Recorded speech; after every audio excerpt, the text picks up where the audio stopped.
এখন আমি তোমাদের ক্লাস 10 জীবন বিজ্ঞানের প্রথম অধ্যায় জীবজগতের নিয়ন্ত্রণ ও সমন্বয়ের চতুর্থ ক্লাসটি করব। এই ক্লাসে আমি তোমাদের সঙ্গে আলোচনা করব আমাদের পাঠ্য বইয়ের 1B উদ্ভিদের সাড়া প্রদান এবং রাসায়নিক সমন্বয় অর্থাৎ হরমোন নিয়ে, response and chemical coordination in plant hormone.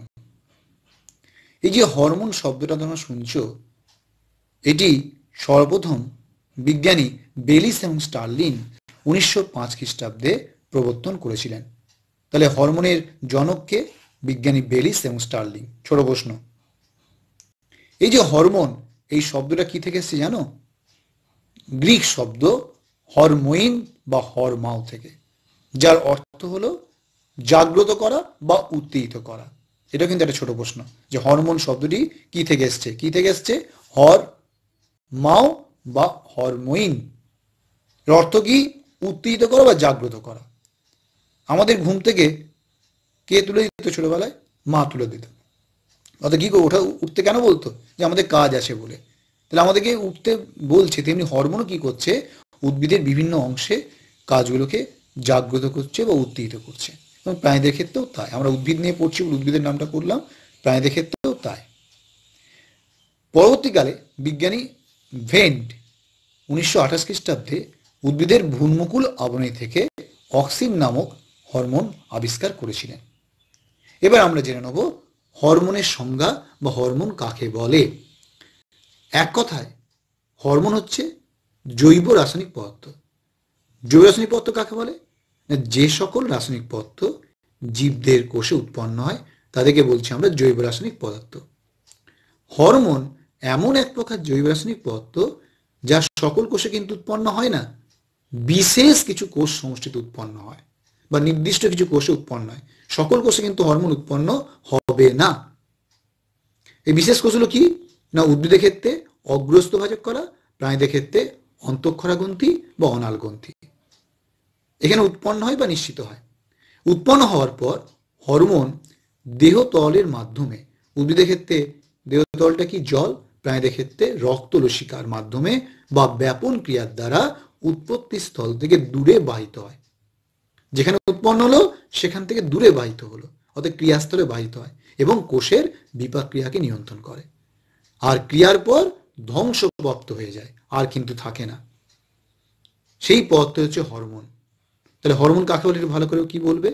যে জৈব রাসায়নিক পদার্থ বিশেষ কোষ সমষ্টি বা অন্তঃক্ষরা গ্রন্থিকোষ থেকে নিঃসৃত হয়ে দেহতলের মাধ্যমে বা ব্যাপন ক্রিয়ায় উৎপত্তি স্থল থেকে দূরে বাহিত হয়ে কোষের বিপাকীয় ক্রিয়া নিয়ন্ত্রণ করে এবং ক্রিয়ার পর ধ্বংসপ্রাপ্ত হয়, তাকেই হরমোন বা রাসায়নিক সমন্বয়ক বলা হয়।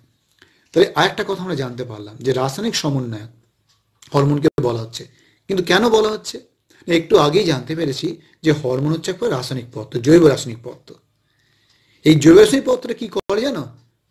জীব দেহ, সে উদ্ভিদই হোক বা প্রাণী হোক, তার বিভিন্ন অঙ্গতন্ত্রের মধ্যে সমন্বয় সাধন করছে, অর্থাৎ যোগাযোগ রক্ষা করছে।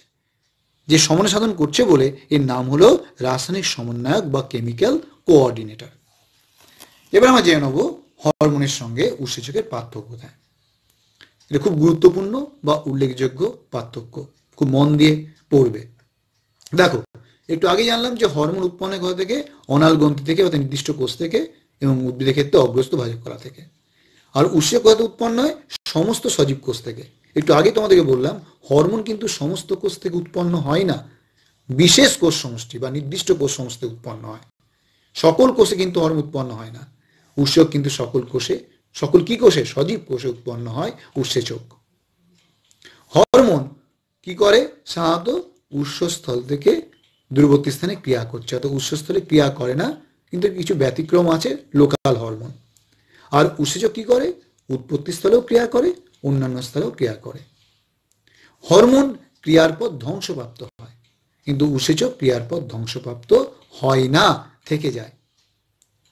এবার আমরা আলোচনা করব উদ্ভিদ হরমোন নিয়ে। আমাদের এই ক্লাসে আমরা উদ্ভিদ হরমোন নিয়ে আলোচনা করব। এই প্রসঙ্গে বলে রাখি, উদ্ভিদ হরমোনের একটা বিশেষ নাম আছে, যার নাম হচ্ছে ফাইটো হরমোন বা বৃদ্ধি নিয়ন্ত্রক পদার্থ। এর প্রত্যেকটা কিন্তু ছোট প্রশ্ন, এখান থেকে অনেক ছোট প্রশ্ন আসবে, যেগুলো আমি আন্ডারলাইন করে রেখেছি প্রত্যেকটা কিন্তু ছোট প্রশ্ন। এই যে হরমোনে কে আবিষ্কার করেছিলেন, কি শব্দ থেকে এসছে, তার মানে কি, উদ্ভিদ হরমোনের অপর নাম কি, প্রত্যেকটা ছোট প্রশ্ন কিন্তু জানতে হবে। ঠিক আছে, আচ্ছা চলে আসি এবার উদ্ভিদ হরমোনের প্রকারভেদে। প্রকারভেদ বলার আগে তোমাদের যেটা বাদ চলে যাচ্ছে, উদ্ভিদ হরমোনের বৈশিষ্ট্যটাকে বলে দিই তোমাদেরকে, অর্থাৎ ক্যারেক্টারিস্টিক অফ প্ল্যান্ট হরমোন। উদ্ভিদ হরমোনের বৈশিষ্ট্যটা কি? দেখো আমাদের পাঠ্য বইয়ে 4টে বৈশিষ্ট্য বলা হয়েছে। প্রথম বৈশিষ্ট্য হিসেবে কি দেওয়া আছে? উৎস বা সোর্সেস। উদ্ভিদ হরমোন কি থেকে উৎপন্ন হয়, কোথা থেকে উৎপন্ন হয় সেটা আমাদের জানা দরকার। কি থেকে উৎপন্ন হয়? প্রধানত কাণ্ডমূলের অগ্রভাগে অগ্রস্থ ভাজককলা থেকে উৎপন্ন হয়। কে না? উদ্ভিদ হরমোন। এছাড়া ভ্রূণমুকুল, ভ্রূণমুকুল আবরণী, বীজপত্র, মুকুলিত পত্র, শস্য, ফল ইত্যাদিতেও কিন্তু উদ্ভিদ হরমোন উৎপন্ন হয়ে থাকে। তাহলে উদ্ভিদ হরমোনের উৎসগুলো আমরা জানতে পারলাম, এটা একটা বৈশিষ্ট্য। দ্বিতীয় বৈশিষ্ট্য কি? পরিবহনের ধরন, অর্থাৎ মোডস অফ ট্রান্সপোর্ট। উদ্ভিদ হরমোন ব্যাপন প্রক্রিয়ায় কোষ থেকে কোষান্তরে বাহিত হয়। জাইলেম ও ফ্লোয়েম কলার মাধ্যমে উদ্ভিদ হরমোন বাহিত হয়। কাজ বা ফাংশন। উদ্ভিদ হরমোন উদ্ভিদের কোষে কোষে রাসায়নিক সমন্বয় সাধন করে। আমরা একটু আগে জেনেছি, যার জন্য নাম কি দেওয়া হয়েছে? কেমিক্যাল কোঅর্ডিনেটর বা রাসায়নিক সমন্বয়ক। তাছাড়া কি করছে না, হরমোন উদ্ভিদের বিপাক ক্রিয়া নিয়ন্ত্রণ করছে, যেটা কোষে সম্পন্ন হয় বিপাক ক্রিয়াটা, যেটা দিন রাত্রি প্রত্যেক জীবের দেহে ঘটে। তোমরা ক্লাস 9-এই পড়েছো বিপাক ক্রিয়া, উপচিতি বিপাক, অপচিতি বিপাক পড়েছো তো। নাম্বার 3, উদ্ভিদের বৃদ্ধি ও কোষ বিভাজন নিয়ন্ত্রণ করছে কে না, হরমোন।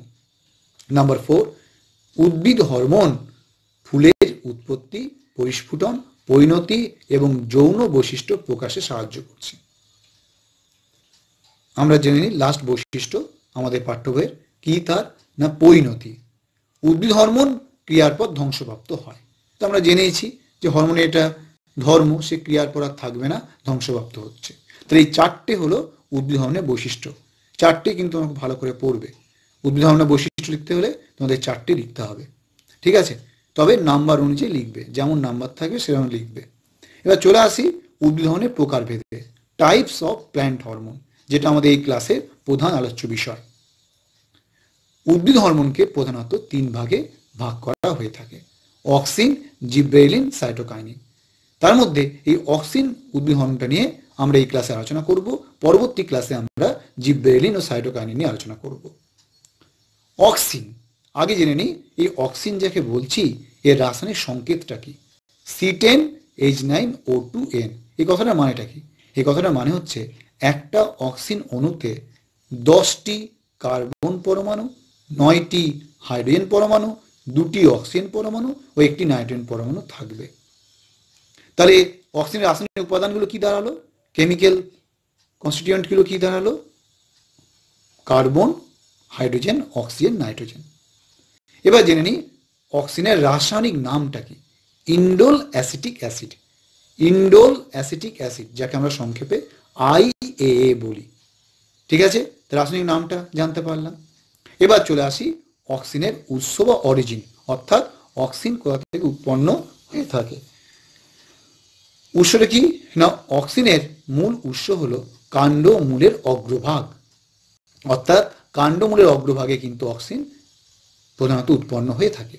তাছাড়াও ভ্রূণমুকুল আবরণী, বর্ধনশীল পাতার কোষ এবং ফলেও অক্সিজেন উৎপন্ন হয়। চলে আসছি অক্সিজেন এবারে ভূমিকা বা কাজ বা রোলে, অর্থাৎ উদ্ভিদ দেহে অক্সিজেন কি কাজ করে। প্রথম কাজটা কি দেওয়া হয়েছে আমাদের পাঠ্য বইয়ে? অগ্রস্থ প্রকটতা, এপিক্যাল ডোমিনেন্স, এটা প্রমোটস করছে। এই ব্যাপারটা কি, অগ্রস্থ প্রকটতা জিনিসটা কি? এটা কিন্তু 2 নম্বরের প্রশ্ন হয়ে থাকে। খুব ভালো করে জিনিসটা বোঝো এবং নিজেরাও ভালো করে পড়বে।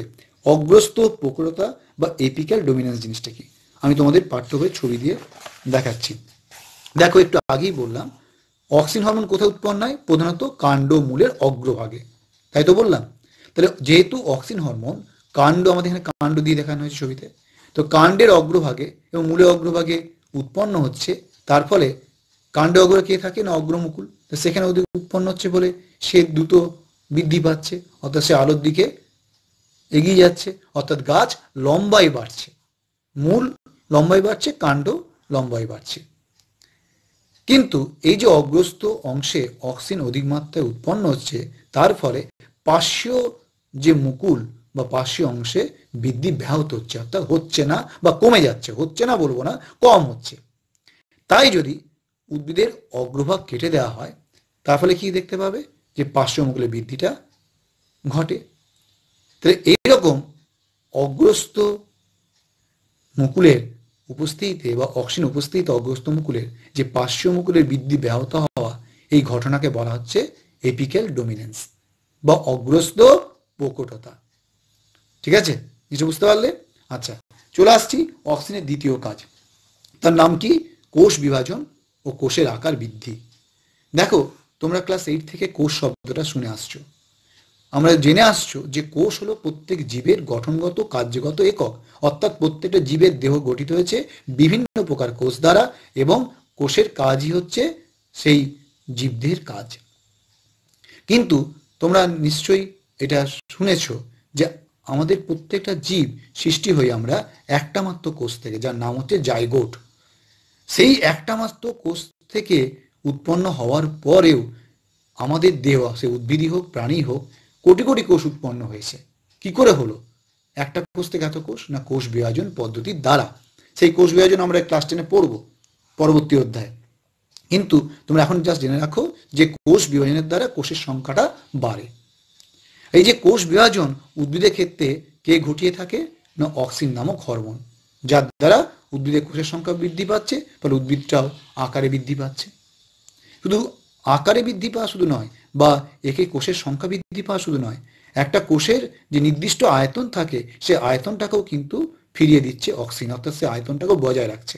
শুধু কোষের সংখ্যা বাড়াচ্ছে বলে নয়, কোষের আয়তনটাকেও বজায় রাখছে কে? না অক্সিন হরমোন। বুঝতে পারলে?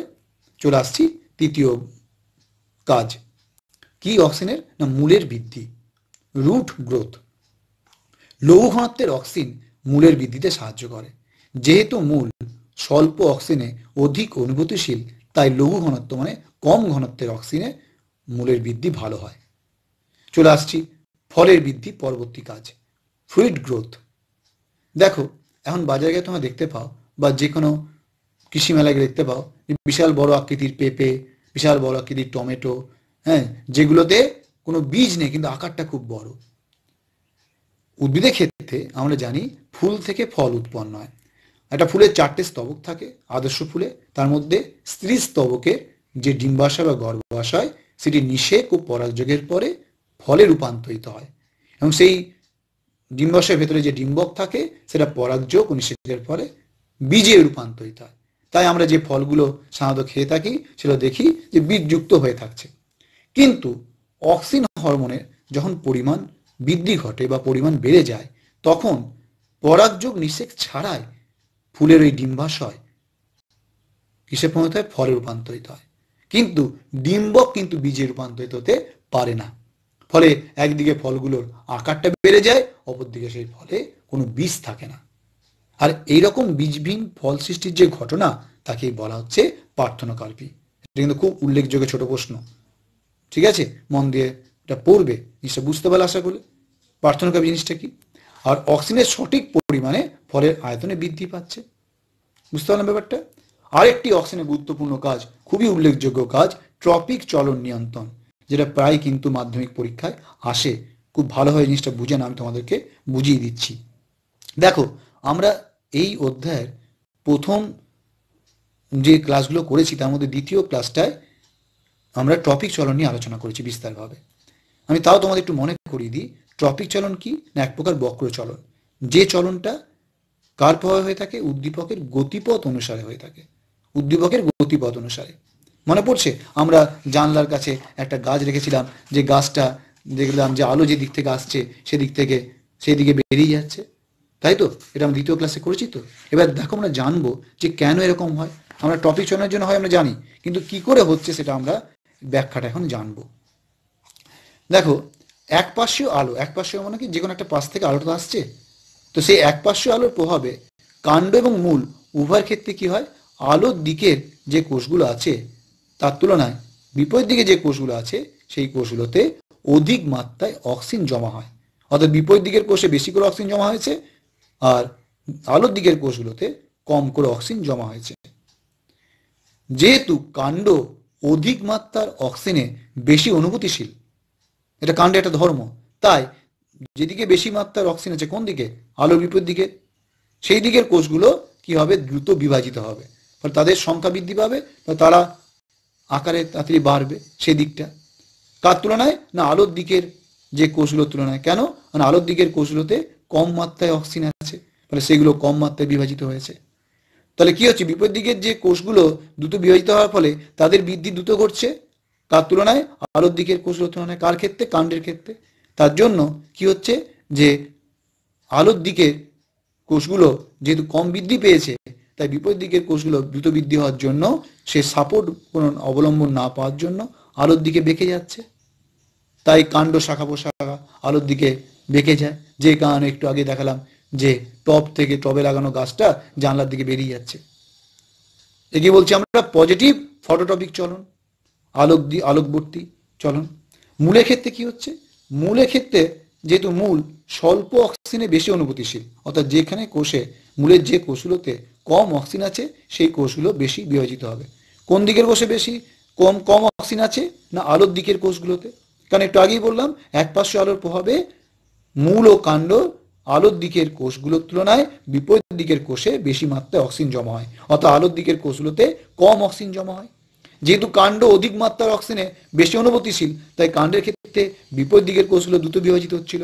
কিন্তু মূলের ক্ষেত্রে ঠিক উল্টো ঘটনা হবে। মূল যেহেতু কম অক্সিজেনে বেশি অনুভূতিশীল, তাই মূলের ক্ষেত্রে আলোর দিকের কোষগুলো দ্রুত বিভাজিত হবে। কার তুলনায়? বিপরীত দিকের কোষগুলোর তুলনায়। কারণ বিপরীত দিকের কোষগুলোতে বেশি অক্সিজেন আছে, তার জন্য কি হবে? মূল আলোর বিপরীত দিকে বেঁকে যাবে, যেকে বলবো আমরা নেগেটিভ ফটোটপিক চলন। জিনিসটা বুঝতে পারলে? এবার চলে আসি জিওট্রপিক চলন। টপিক চলন আমরা তিনটে ভাগ পড়েছিলাম: ফটোটপিক, জিওট্রপিক আর হাইড্রোটপিক। তার মধ্যে ফটোটপিক আর জিওট্রপিক কিন্তু অক্সিজেন দ্বারা প্রভাবিত হয়ে থাকছে। এবার আমরা জানবো জিওট্রপিক চলন কি করে প্রভাবিত হয়। ঠিক আছে, দেখো আমি একটু আগেই বলেছি যে অক্সিজেন হরমোন কোথায় সংশ্লেষ বেশি হয়? কাণ্ডের অগ্রভাগে, অগ্রস্থ ভাজক কলায়, তাই তো? এবং এই যে কাণ্ডের অগ্রভাগে যেহেতু অক্সিজেন হরমোন অধিক মাত্রায় উৎপন্ন হয়, তার জন্য অগ্রভাগের কোষগুলো বেশি করে বিভাজিত হবে, কারণ যেহেতু কাণ্ড অধিক অক্সিজেনে বেশি অনুভূতিশীল। বুঝতে পারলাম? তার ফলে কি হচ্ছে? যে কাণ্ড আলোর দিকে এগিয়ে যাচ্ছে, কিন্তু অভিকর্ষের বিপরীত দিকে যাচ্ছে। আলো যেদিকে থাকে, সূর্য যেদিকে থাকে, অভিকর্ষ বলতে তার বিপরীত দিকে থাকে। তার জন্য কাণ্ডের ক্ষেত্রে আমরা নেগেটিভ জিওট্রপিক চলন দেখতে পাই, প্রতিকূল জিওট্রপিক চলন। মূলের ক্ষেত্রে কি হবে? মূলের অগ্রভাগে কম ঘনত্বের অক্সিজেন জমা হয় অগ্রভাগটাতে। তার ফলে কি হচ্ছে? অগ্রভাগের কোষগুলো বেশি বিভাজিত হবে বা দ্রুত বিভাজিত হবে। তার ফলে মূল কি হবে? মাটির দিকে এগিয়ে যাবে, অর্থাৎ অভিকর্ষের দিকে।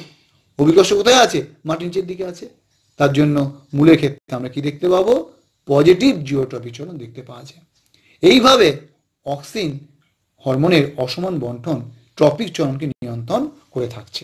খুব গুরুত্বপূর্ণ, কিন্তু খুব মন দিয়ে তোমরা এবার একটু পড়ে নিও, তাহলে আশা করি জিনিসটা তোমাদের কাছে পরিষ্কার হয়ে যাবে।